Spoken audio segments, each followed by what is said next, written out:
Back to news. ఏపీలో ఎన్నికలు ముగిసిన తర్వాత జరుగుతున్న హింసపై డీజీపీ హరీష్ కుమార్ గుప్తా ఉన్నత స్థాయి సమీక్ష నిర్వహించారు. ఇప్పటికే సమస్యాత్మక ప్రాంతాల్లో అదనపు బలగాలను పంపిన డీజీపీ ఆయా ప్రాంతాల్లో 144 సెక్షన్ విధించారు. రాజకీయ పార్టీల నేతల్ని హౌస్ అరెస్టు చేసి వారి భద్రతల్ని కట్టుదిట్టం చేశారు. ఘటనకు పాల్పడుతున్న వారిపై కఠిన చర్యలు తీసుకోవాలంటూ ఎస్పీలకు, రేంజ్ డీఐజీలకు, ఐజీలకు డీజీపీ ఆదేశాలు జారీ చేశారు. జమ్మలమడుగు, తాడిపత్రి, పల్నాడు, తిరుపతి జిల్లాల్లో జరుగుతున్న దాడుల్ని క్షుణ్ణంగా పరిశీలిస్తున్నారు డీజీపీ. ఇక పూర్తి సమాచారం మా ప్రతినిధి తిరుమలరావు అందిస్తారు. తిరుమలరావు. సుమిత్ర, ఎన్నికలు ముగిసిన తర్వాత కూడా వివిధ పార్టీలకు సంబంధించిన నేతలు దాడులు జరగటం రాష్ట్రంలో మొట్టమొదటిసారని చెప్పేసి అన్ని పార్టీలకు సంబంధించిన నేతలు చెప్పడం జరుగుతుంది. ఈ దాడులకు సంబంధించి ఇప్పటికే ఏదైతే ఉందో రాష్ట్రంలోని జమ్మలమడుగు, తాడిపత్రి, పల్నాడు, తిరుపతి జిల్లాలకు సంబంధించి దాడులు జరిగిన ప్రాంతాల ప్రదేశాలను డీజీపీ క్షుణ్ణంగా పరిశీలిస్తున్నారు. ఈ డీజీపీ ఎవరైతే ఉన్నారో హరీష్ కుమార్ గుప్తా ఉన్నత స్థాయి అధికారులుగా ఆదేశాలు జారీ చేయడం జరిగింది. ఇప్పటికే 144 సెక్షన్ విధించాము. అదేవిధంగా సమస్యాత్మక ప్రాంతాల్లో అతకనపు బలగాలు కూడా మనం కేటాయించడం జరిగింది. ఎవరైనా హింసకు పాల్పడినా, కవ్వింపు చర్యలకు పాల్పడినా సరే వాళ్ళ మీద కఠిన చర్యలు తీసుకుంటామంటూ డీజీపీ హరీష్ కుమార్ గుప్తా ఉన్నతాధికారులుగా ఆదేశాలు జారీ చేయడం జరిగింది.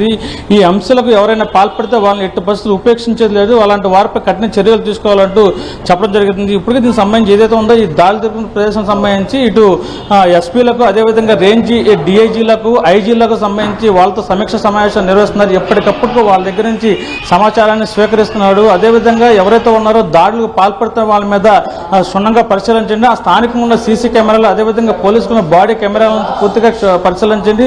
ఎట్టి పరిస్థితుల్లో అలాంటి వాళ్ళ మీద కఠిన చర్యలు చూసి కేసులు పెట్టండి అంటూ ఆదేశాలు అయితే జారీ చేయడం జరిగింది. ఇప్పటికే దాడులు జరిగిన ప్రాంతాల్లో కేంద్ర అదనపు బలగాలను కూడా పంపడం జరిగింది. ప్రతి ప్రాంతంలోని 144 సెక్షన్ విధించడం జరిగింది.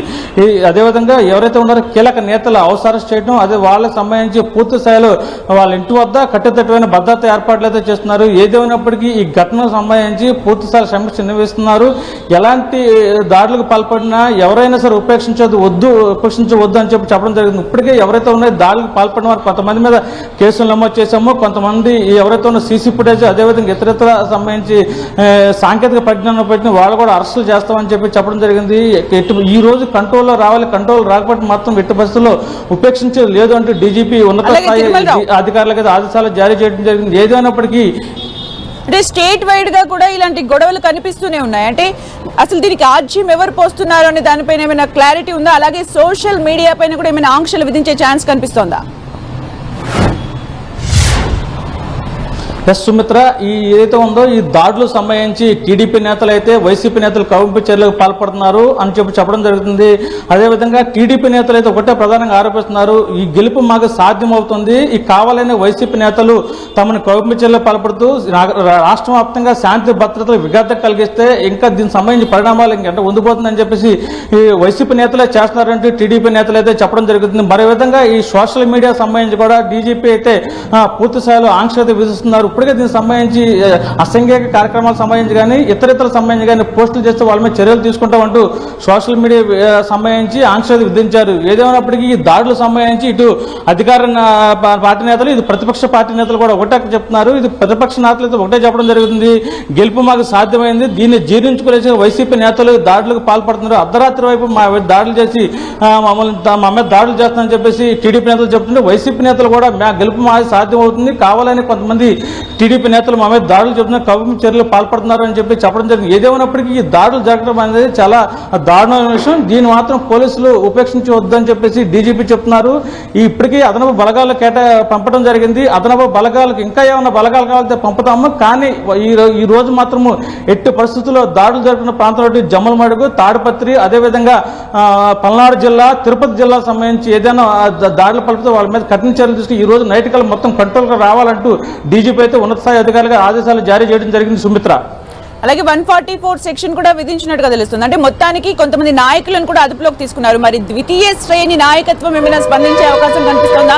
ఎందుకంటే రెండు పార్టీలకు సంబంధించి కూడా ఉద్రిక్త వాతావరణం, దాడులు ప్రతి దాడులతో రాష్ట్రం మొత్తం అట్టుడుకుతున్న వేళలో ద్వితీయ శ్రేణి నాయకత్వం ఏమైనా స్పందించే అవకాశం కనిపిస్తోందా? ఎస్ సుమిత్ర, ఇప్పటికే దీనికి సంబంధించి ద్వితీయ శ్రేణి నాయకులు అదేవిధంగా ఎవరైతే హింసకు పాల్పడుతున్నారో వాళ్ళని పోలీసులు క్షుణ్ణంగా గుర్తిస్తున్నారు. అదేవిధంగా వాట్సాప్ గ్రూపుల మీద కూడా వాచ్ పెట్టండి. వాట్సాప్ గ్రూపుల్లో ద్వితీయ శ్రేణి నాయకులు అదేవిధంగా ఇంకా కింద శ్రేణి నాయకులు హింసకు ప్రేరేపిత విధంగా ఎవరన్నా వాట్సాప్ గ్రూపుల్లో చెప్తున్నారా, లేని పక్షంలో సోషల్ మీడియా వేదిక చేస్తున్నారని చెప్పడం కొంతమంది ఇప్పటికే ద్వితీయ శ్రేణి నాయకులు కూడా అదుపులో తీసుకున్నారు. అదేవిధంగా ప్రధానంగా ఎవరైతే ఉండో వీళ్ళ నాయకుడు కొంత మొబిలైజేషన్ చేసి మా మీద దాడులు పాల్పడుతున్నారు, మీరు కూడా దాడులు చేయాలంటూ ఏమైనా సమాచారం ఇస్తున్నారు, అలాంటి వాటి మీద కూడా పోలీసులు పూర్తిస్థాయిలో వాచ్ పెడుతున్నారు. ఇలాంటి ఏమైనా అనుమతిస్తే అదే ఇలాంటి ఏమైనా వాట్సాప్ గ్రూపులు హల్చల్ మీద వాళ్ళ మీద కఠిన చర్యలు తీసుకుంటూ ఉంటున్నారు. ఏదేమైనప్పటికీ ఈ హింసలకు సంబంధించి రాష్ట్రంలో ఎన్నికలు జరిగిన తర్వాత, ఎన్నికలు ముగిసిన తర్వాత మొట్టమొదటిసారిగా ఇలాంటి దాడులు జరుగుతుంది. మామూలుగా జనరల్గా అయితే ఎన్నికలు జరిగే సమయంలో దాడులు జరుగుతాయి, కానీ ఎన్నికలు ముగిసిన తర్వాత కూడా దాడులు జరుగుతున్నాయి. అంటే ఇటు వైసీపీ నేతలు ఇటు టీడీపీ నేతలు కూడా ఆశ్చర్యం వ్యక్తం చేస్తున్నారు. వైసీపీ నేతలు ప్రధానంగా మాది గెలుపు ఉంది, టీడీపీ నేతలు అన్నారు. అదే టీడీపీ నేతలు ప్రధానం కూడా చెప్పడం జరిగింది, మాకు గెలుపు అల్టిమేటం అయిపోయింది, కావాలని వైసీపీ నేతలు దాడులకు ప్రేరేపిత విధంగా వ్యవహరిస్తున్నారు. ప్రధానంగా చూడొచ్చు, ఇటు తిరుపతి అదే జరిగింది, అదేవిధంగా పల్నాడు జిల్లాలో కూడా అదే జరుగుతుంది, తాడిపత్రులు కూడా అదే జరుగుతుంది, జమ్ములమూడి కూడా అదే జరుగుతుంది అంటూ టీడీపీ నేతలు కూడా చెప్పడం జరుగుతుంది. సుమిత్ర, అలాగే తిరుమలరావు, ఒకవైపు దాడులు ప్రతి దాడులు కవ్వింపు చర్యలు, మరోవైపు బెట్టింగ్లకు కూడా పాల్పడుతున్నారు. ఇవన్నీ కూడా దృష్టిలో పెట్టుకుని ఎలాంటి నిఘా పెట్టారు పోలీసులు? అట్ ద సేమ్ టైం తిరుపతిలో పరిస్థితి మరీ దారుణంగా కనిపిస్తోంది. మరి తిరుపతికి రోజు లక్షల్లో అక్కడికి ప్రయాణికులు వస్తూ ఉంటారు, మరి వాళ్ళందరికీ కూడా అష్యూరెన్స్ సెక్యూరిటీ ఏంటి, పోలీసులు ఏం చెప్తున్నారు? ఎస్, తిరుపతి సంబంధించి ఎన్నికలు ముగిశాయి. అదేవిధంగా వేసవి సెలవులు రావడంతో పిలిగ్రిమ్స్ కూడా తిరుమలేశ్వరుని దర్శనం చేసుకుంటానికి వెళ్తూ ఉంటారు. అలాంటి తిరుపతిలో శాంతి భద్రతలకు విఘాతం కలిగిస్తున్నారు. దీని మీద ఇది భక్తులు రావడానికి కూడా వచ్చే పరిస్థితులు లేదు అని చెప్పేసి ఇప్పటికే ఈసీకి కొంతమంది మెయిల్ ద్వారా అదేవిధంగా సమాచారం ఇవ్వడం జరిగింది. దీని మీద కూడా కృష్ణకాంత్ పాటిల్ ఈ శాంతి భద్రతలకు సంబంధించి కంట్రోల్ చేయడంలో విఫలమయ్యారని చెప్పేసి ఒక పక్కన ప్రతిపక్ష నేతలు కూడా చెప్తున్నారు. ఇది సంబంధించి ఏదైతే ఉందో ఈ పిలిగ్రిమ్స్ ఏరియా సంబంధించి తిరుపతి కూడా ఎట్టి పరిస్థితుల్లో కంట్రోల్ రావాలి. కంట్రోల్ రాని పక్షంలో ఈ రోజు ఇది సమీక్ష సమావేశం నిర్వహించిన తర్వాత ఇటు ఎస్పీ మీద కూడా చర్యలు తీసుకునే అవకాశం కనిపిస్తుందని చెప్పేసి మనకు విశ్వసనీయ సమాచారం ద్వారా తెలుస్తుంది. ఈ చర్యలు తీసుకుంటే అది ఎవరిని దాంట్లో ఏం చేస్తారు, అదేవిధంగా ఈ శాంతి భద్రతలకు సంబంధించి ఎలాంటి సమీక్ష చేస్తారు అనేది వేచి చూడాల్సిన పరిస్థితి. ఏదేమైనప్పటికీ ఈ దాడులకు సంబంధించి 144 సెక్షన్ విధించారు. ఉన్నత ప్రధాన నేతల మీద అవసరం చేయడం జరిగింది. ఇవన్నీ క్షుణ్ణంగా పరిశీలించి ఈ రోజు గల కంట్రోల్ రాకపోతే దీనిపైన తదుపరి చర్య ఎలాంటి తీసుకున్నది కూడా వేచి చూడాల్సిన పరిస్థితి కనబడుతుంది. Sumitra, right, thank you Tirumalarao for the updates.